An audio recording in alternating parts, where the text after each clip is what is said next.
फाईलचे कट्स. मग आता फाईलचे कट्स कुठले कुठले असतात? पहिलं बघा, फाईलच्या फेसवर असणाऱ्या दातांच्या रचनेला कट ऑफ फाईल म्हणतात. आता आपल्याला काय करायचंय? मटेरियल रिमूव्ह करायचंय. तर मग मटेरियल रिमूव्ह कसं होणार? की जे फेसवर आपल्याला जे दातांचे किंवा कट जे दिलेले असतात त्याला काय म्हटलं जातं? फाईलचे कट म्हटले जातात. मग याचे मूलभूत 4 प्रकार आहेत. पहिलं बघा, सिंगल कट, डबल कट, त्यानंतर रॅस्प कट आणि चौथा आहे कर्व कट. मग पहिला भाग बघा, single cut file.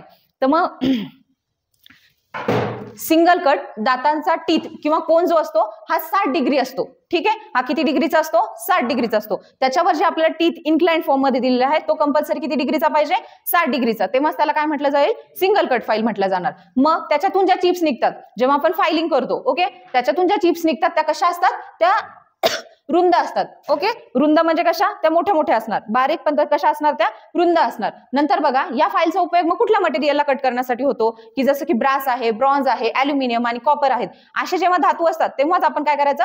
Single cut फाईलचा उपयोग होतो. आणि याच्यातून आहे ना, सिंगल कट फाईल मधनं आहे ना, मटेरियल रिमूव्ह असतो ना, हा थोडा कमीच प्रमाणामध्ये कट केला जातो. नंतर बघा, डबल कट फाईल. आता डबल कट फाईल म्हणजे काय? जसं सिंगल कट मध्ये एकच थ्रेड दिला होता किंवा आपल्याला काय केलं होतं? एकच टीथ किंवा एकच दात दिला होता एकाच अँगल मध्ये. पण डबल कट मध्ये कसं होणार? की आपल्याला जे अँगल्स दिलेले आहेत ते 2 अँगल्स दिलेले आहेत. त्याच्यामध्ये आहे एक ओव्हर कट आहे आणि दुसरा आहे अप कट आहे. ओके, मग ह्याच्यामध्ये कसं आहे? फाईलचे जे फेसेस आहे ते एकमेकांना काय करताय? 2 अँगलनी छेदतायत, म्हणून याला काय म्हटलेलं आहे? डबल कट म्हटलेलं आहे. मग याच्यामध्ये एक ओव्हर कट आहे आणि एक अप कट आहे. ओव्हर कटचा अँगल आपल्याला हा 70 डिग्री दिलेला आहे आणि अप कटचा किती दिलेला आहे? 51 डिग्री दिलेला आहे. आणि म्हणूनच याचे हे क्रॉस मध्ये असल्यामुळे 2 अँगल असल्यामुळे याला या फाईलला डबल क्रॉस फाईल असे सुद्धा म्हणतात. नंतर याचा उपयोग कशासाठी होतो? तर याचा उपयोग कशासाठी होतो? की जे हार्ड मटेरियल असतं, जे सिंगल कटने आपल्याला कट करता येणार नाही, ते आपण कशाने करणार आहे? की डबल कटनी करणार आहे. आणि मॅक्झिमम हार्ड मटेरियल ज्याच्यामध्ये टफनेस जास्त आहे, ब्रिटलनेस जास्त आहेत, अशा आपण हार्ड धातू आपण काय करणार? या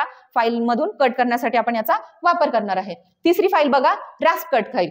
प्रत्येक दात, टीथ स्वतंत्रपणे धारदार पॉइंटेड असून ते एका सरळ रेषेत असतात. तुम्ही जर कधी घरामध्ये बघितलं असेल, ओके, किसनी बघितलेली आपण, खोबरं किसतो.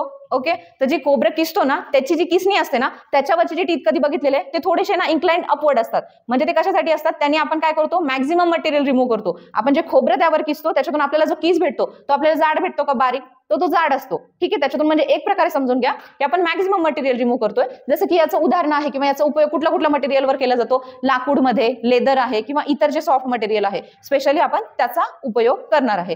नेक्स्ट बघा, कर्व कट फाईल. जसं की आपण आता फ्लॅट फाईल्स बघितल्या, आतापर्यंतच्या त्या कशा होत्या? फ्लॅट फाईल्स होत्या. परंतु असे काही कर्व पार्ट असतात त्या ठिकाणी आपल्याला अशा फाईल्स लागतात. ओके, या फाईलची कापण्याची क्षमता जास्त खोलवर असते, म्हणजे ती कर्वडच आहे. ओके, कर्वड असल्यामुळे ती त्याच्या डेप्थ मध्ये कशी असणार? जास्त मॅक्झिमम असणार किंवा जास्त डेप्थ मध्ये कट करणार.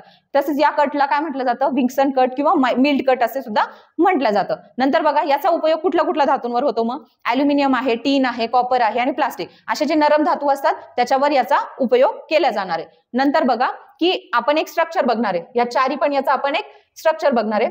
सिंगल कट मध्ये कसा दिलेला आहे? एकच सरळ आपल्याला एक इन्क्लाइंड लाईन दिलेली. ओके, त्याच्यानंतर डबल कट बघा. डबल कट मध्ये एक तुम्हाला सिंगल पण दिसतीये आणि अजून एक दुसरी सिंगल दिसती. अशा 2 रेषा समांतर झालेल्या आहेत आणि त्या काय करतायत? एकमेकांना छेदतायत, म्हणून तो झाला डबल कट. नंतर झाला कर्व.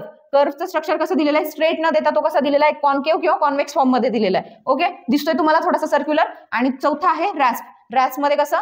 की त्याच्यामध्ये एक अशा होल्स दिलेले छोटे छोटे आणि त्याला म्हटलं जातं रॅप्स कट.